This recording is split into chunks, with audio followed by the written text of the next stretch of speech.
Hello बच्चों, आज मैं आपके सामने क्लास 9th की हिंदी की वर्कशीट नंबर 46 लेकर आई हूँ।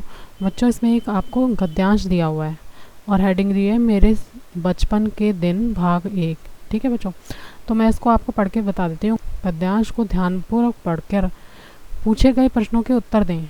बचपन की स्मृतियों में एक विचित्र सा आकर्षण होता है। कभी कभी लगता है जैसे सपनों में सब देखा होगा, परिस्थितियाँ कुछ बदल जाती हैं। अपने परिवार में मैं कई पीढ़ियों के बाद उत्पन्न हुई। मेरे परिवार में प्राय 200 वर्ष तक कोई लड़की थी ही नहीं।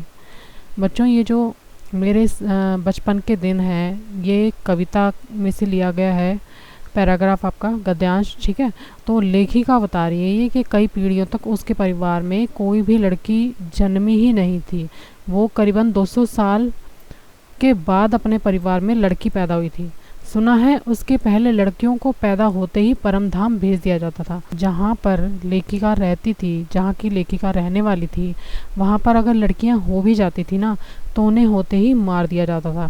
फिर मेरे बाबा ने बहुत दुर्गा पूजा की। उन्होंने फिर दुर्गा पूजा की, यानी कि माता की पूजा की कि हमारे घर में कोई लड़की पैदा हो। हमारी कुलदेवी दुर्गा थी। दुर्गा माता लेखिका की कुलदेवी थी। ठीक है, मैं उत्पन्न हुई तो मेरी बड़ी खातिर हुई और मुझे वह सब नहीं सहना पड़ा। ठीक है, जब तक लेखिका पैदा हुई तब तक उनके विचार जो समाज में थे वो बदल चुके थे। जैसे कि लड़कियों को पहले पैदा होते ही मार दिया जाता था, लेखिका को ये सब नहीं सहना पड़ा। ठीक है, जो अन्य लड़कियों को सहना पड़ा था, जो इससे पहले पैदा हुई, उनके परिवार में तो नहीं पैदा हुई थी, लेकिन फिर भी समाज में इधर उधर कहीं पैदा हुई थी लड़कियां, उनको सहना पड़ा था। परिवार में बाबा फ़ारसी और उर्दू जानते थे। जो उनके बाबा थे वो फ़ारसी जानते थे और उर्दू की जानकारी भी रखते थे, यानी कि 2 भाषा जानते थे। पिताजी ने अंग्रेजी पढ़ी थी, अंग्रेजी भी जानते थे। हिंदी का कोई वातावरण नहीं था, उस जगह पर हिंदी कम बोली जाती थी। ठीक है, मेरी माता जबलपुर से आई तब वे अपने साथ हिंदी लाई। लेखिका की माताजी का विवाह जब इनके पिताजी से हुआ था, तभी से इनकी माताजी हिंदी बोलती थी, तो इन्हें भी, यानी कि लेखिका को भी हिंदी का ज्ञान प्राप्त हुआ। वे पूजा पाठ भी बहुत करती थी। पहले उन्होंने मुझको पंचतंत्र पढ़ना सिखाया। सबसे पहले लेखिका की माताजी ने उन्हें क्या सिखाया? पंचतंत्र पढ़ना सिखाया। ठीक है बच्चों, इस गद्यांश में तो इतना ही बताया गया है। अब मैं इसके क्वेश्चन आंसर आपको जल्दी से करवा देती हूँ। तो क्वेश्चन नंबर 1 है, बचपन की स्मृतियाँ कैसी होती हैं? आंसर है, बचपन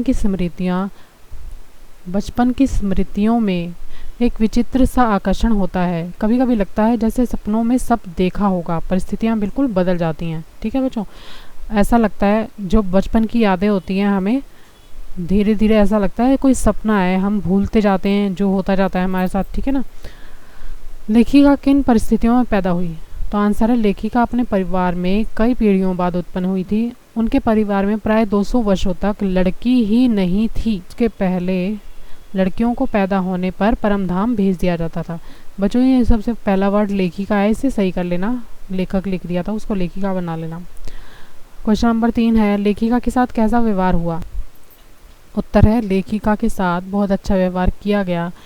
उनकी कुलदेवी दुर्गा थी। जब वे उत्पन्न हुई तो उनकी बड़ी खातिर हुई और उन्हें वह सब नहीं सहना पड़ा जो अन्य लड़कियों को सहना पड़ा था।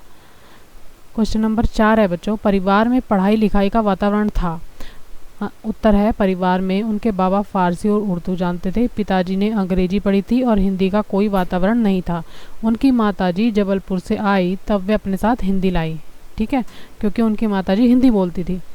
प्रश्न नंबर 5 है, महादेवी जी के संस्मरण को पढ़ते हुए आपके मानस पटल पर अपने बचपन की कोई स्मृति याद आ गई होगी, उसे लिखिए।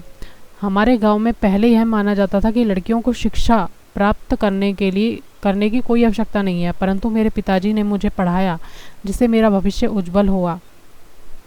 इसी को देखकर जैसे जैसे समय बीता और लोगों की सोच अच्छी हुई, अब हमारे गांव की सब लड़कियों को अच्छी शिक्षा देते हैं।